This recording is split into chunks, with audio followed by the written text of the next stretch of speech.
ഓണത്തിന് മുഴുവൻ ബിപിഎല്ലുകാർക്കും സംസ്ഥാന സർക്കാരിന്റെ ഓണക്കിറ്റില്ല. മഞ്ഞ കാർഡുകാർക്കും അവശ്യ വിഭാഗങ്ങൾക്കും മാത്രം ഓണക്കിറ്റ് നൽകും. 35 കോടി രൂപ ചെലവ് വരുന്ന കിറ്റിനായുള്ള ശുപാർശ ഭക്ഷ്യവകുപ്പ് മുഖ്യമന്ത്രിയുടെ അംഗീകാരത്തിനായി വിട്ടു.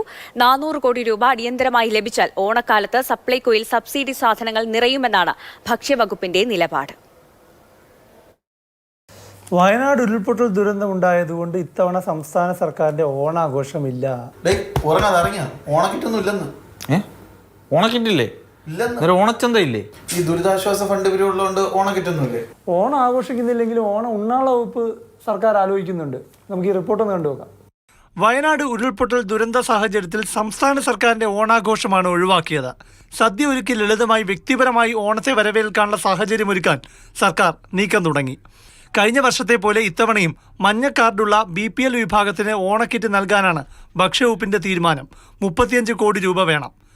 6 ലക്ഷം പേർക്കാണ് കിറ്റ് കൊടുക്കേണ്ടത്. അതിദരിദ്രർ ഉൾപ്പെടുന്ന AAY മഞ്ഞ കാർഡുകാർക്കും മറ്റ് അവശ്യ വിഭാഗങ്ങൾക്കും മാത്രമാണ് കിറ്റ്. മുഖ്യമന്ത്രിയുടെ അംഗീകാരത്തിനായി സമർപ്പിച്ചിരിക്കുകയാണ്.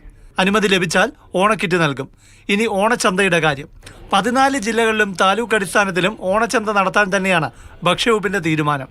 സപ്ലൈകോയിലെ സബ്സിഡി സാധനങ്ങളുടെ കാര്യം ഇപ്പോഴും ആകെ കഷ്ടത്തിലാണ്. 100 കോടി രൂപ അടുത്തിടെ ധനവകുപ്പ് സപ്ലൈകോയ്ക്ക് അനുവദിച്ചിരുന്നു. അതുകൊണ്ട് പ്രശ്നം തീരില്ല. 400 കോടി രൂപ അടിയന്തരമായി നൽകാതെ ഓണത്തിന് സപ്ലൈകോയിലെ ക്ഷാമം തീരില്ലെന്നാണ് ഭക്ഷ്യവകുപ്പിന്റെ വിലയിരുത്തൽ. മുൻപ് അവശ്യ സാധനങ്ങൾ വിതരണം ചെയ്ത കമ്പനികൾക്ക് 258 കോടി രൂപ കുടിശ്ശിക നൽകാനുണ്ട്. ഈ പണമെങ്കിലും അടിയന്തരമായി നൽകാൻ ധനവകുപ്പ് കനിയണം. എന്നാൽ മാത്രം സപ്ലൈകോയിൽ സബ്സിഡി സാധനങ്ങൾ ഓണക്കാലത്ത് നിറയും. ഓഹോ, അപ്പം സപ്ലൈകോയിൽ പണം കിട്ടാതെ ഓണം വരില്ലല്ലേ? ഇല്ല മോനെ, കാരണം സപ്ലൈകോയിലെ സാധനങ്ങളുടെ കച്ചവടം കൂട്ടാനാണല്ലോ ഈ 50ാം വാർഷികത്തിൽ 50-50 അതുപോലെ തന്നെ ഉച്ച സമയത്ത് ഹാപ്പി അവേഴ്സ് ഒക്കെ സംഘടിപ്പിച്ചത്. അതുകൊണ്ട് ഇപ്പോൾ കച്ചവടം കൂടിയില്ലേ? കച്ചവടം കൂടി. പക്ഷേ ഈ സബ്സിഡി സാധനങ്ങൾ ആശ്രയിച്ച് കഴിയുന്ന ഒരു വലിയ വിഭാഗം ഉണ്ടല്ലോ, അവരങ്ങോട്ട് വരാതായി. കാരണം ആ സാധനങ്ങളില്ല. അപ്പോൾ ഓണക്കാലത്തും ഇത് തന്നെ ആയിരിക്കും അവസ്ഥ. പണമില്ലെങ്കിൽ ഇത് തന്നെ അവസ്ഥ. അപ്പോൾ ഈ അവസ്ഥ തുടരാതിരിക്കാൻ വേണ്ടിയാണ് അടിയന്തരമായി സപ്ലൈകോയ്ക്ക് 400 കോടി രൂപ നൽകണമെന്ന് ഭക്ഷ്യവകുപ്പ് സർക്കാരിനോട് ആവശ്യപ്പെടുന്നത്. അതിൽ പരിഹാരം ഉണ്ടാകുമെന്ന് നമുക്ക് പ്രതീക്ഷിക്കാം. പ്രശാന്ത് കൃഷ്ണ, മാതൃഭൂമി ന്യൂസ്, തിരുവനന്തപുരം.